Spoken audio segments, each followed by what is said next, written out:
Bueno, el tema que queremos comentar hoy es el tema de la pobreza y de la riqueza.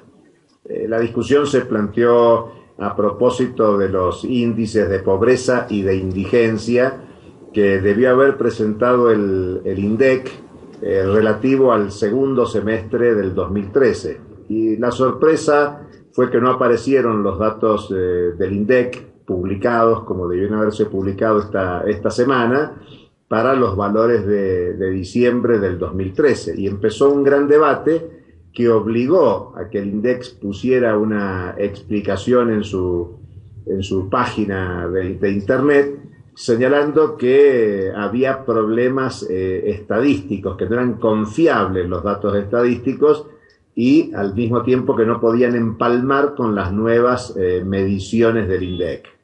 Nosotros hemos observado claramente que el Instituto Nacional de Estadísticas y Censos ha discontinuado la publicación de la serie histórica de medición de pobreza e indigencia por ingresos monetarios, en virtud de las severas carencias metodológicas y la imposibilidad de empalme con el nuevo IPC.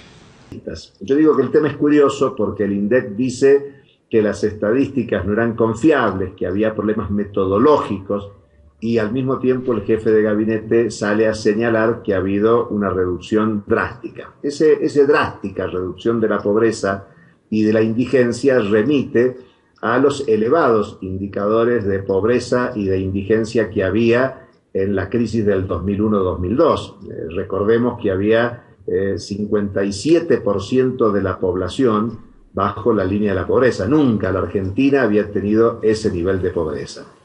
Lo curioso es que si uno mira el último dato estadístico del INDEC a junio del 2013, el INDEC dice que hay 4,7% de personas pobres en la Argentina, una cifra equivalente a 2 millones de personas. En esta misma semana se han conocido datos de la Universidad Católica y del Instituto de Pensamiento y Políticas Públicas. Este último dice que no solo no hay 4,7% de personas pobres, sino que la cifra es de 36,5% de personas pobres. Algo así como 15.400.000 personas que registran en la pobreza, de los cuales 5 millones son indigentes. Son cifras muy distintas a las que maneja el INDEC. Algo así como que se esconden, se escamotean más de 13 millones de personas en la pobreza. Nosotros lo que podemos señalar es que es cierto que hay una disminución de la pobreza respecto del peor dato histórico del año 2001-2002. Es decir, de aquel 56% a una cifra menor. Convengamos que no es la del INDEC de 4,7%, y a lo mejor tampoco sea la del Instituto de Pensamiento y Políticas Públicas del 36,5%, pero hay una disminución respecto de aquellos datos del 2001-2002.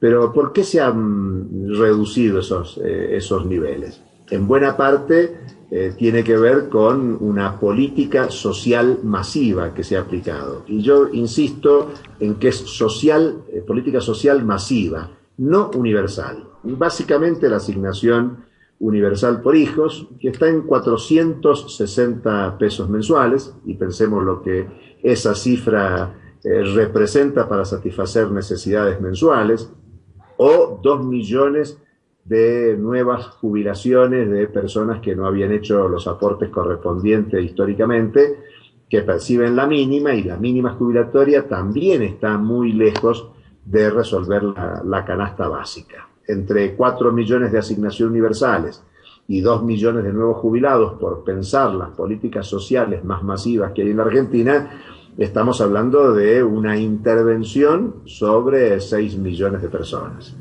Digamos que el dato de la pobreza vuelve a ser noticia en la Argentina. Es un tema estructural no resuelto, que la política social, en todo caso, interviene como paliativo.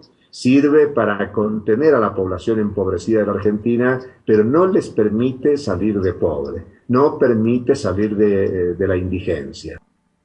El tema de la pobreza hay que vincularlo directamente al de la riqueza, porque hay pobreza porque hay riqueza. Y si ustedes quieren el contraste, es el debate que se generó en estos días sobre la pobreza en la Argentina, y al mismo tiempo la Cámara de Diputados completaba la votación del Senado y el Parlamento argentino decide pagarle con deuda pública, es decir, deuda que paga el conjunto del pueblo argentino, 5.000 millones de dólares a Repsol. Y se entregan varios títulos, entre los cuales hay vencimientos hasta el año 2033. Es decir, que el tema de la hipoteca que supone el cáncer de la deuda pública continúa, y eso supone que la riqueza socialmente generada por la Argentina desde acá hasta el año 2033, una parte importante de eso va a ir a compensar a Repsol. Y Repsol es una transnacional, o si quieren un conglomerado transnacional, porque no solo hay capitales españoles, hay también capitales mexicanos.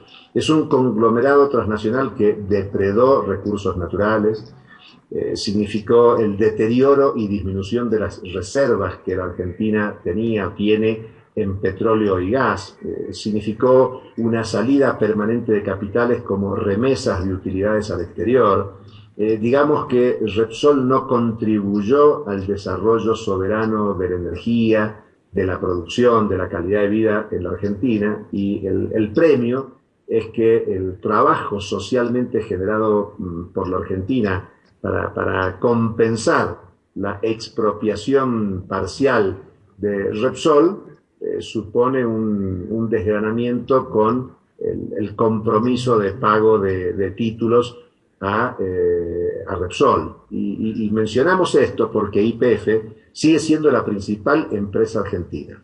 YPF es la principal empresa generadora de valor, generadora de riqueza, y por lo tanto la riqueza en la Argentina, en vez de resolver los temas de la pobreza, contribuye y resuelve las necesidades de maximización de la ganancia de las corporaciones transnacionales, en este caso Repsol.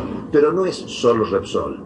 En la misma semana que el Parlamento estaba aprobando este pago a Repsol, el Banco Central de la República Argentina autorizó, tras unos cuantos meses en que no se permitía remitir utilidades al exterior a los bancos extranjeros, se autorizó a un banco extranjero, al Banco Santander, a remitir utilidades al exterior por 32 millones de dólares.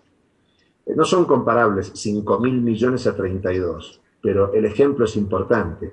La Argentina genera con el trabajo social del conjunto de los trabajadores, del conjunto de la población trabajadora, una riqueza que en vez de resolver los temas estructurales de la pobreza, terminan remitiéndose al exterior para acumular ganancias y riqueza de corporaciones transnacionales. Por eso no solo hay que discutir la pobreza, sea cual sea el indicador de pobreza, sino que lo que hay que discutir es el modelo productivo y de desarrollo que hace que la riqueza socialmente generada en la Argentina se vaya y se concentre en los capitales externos más concentrados que dominan la Argentina. Hasta la próxima.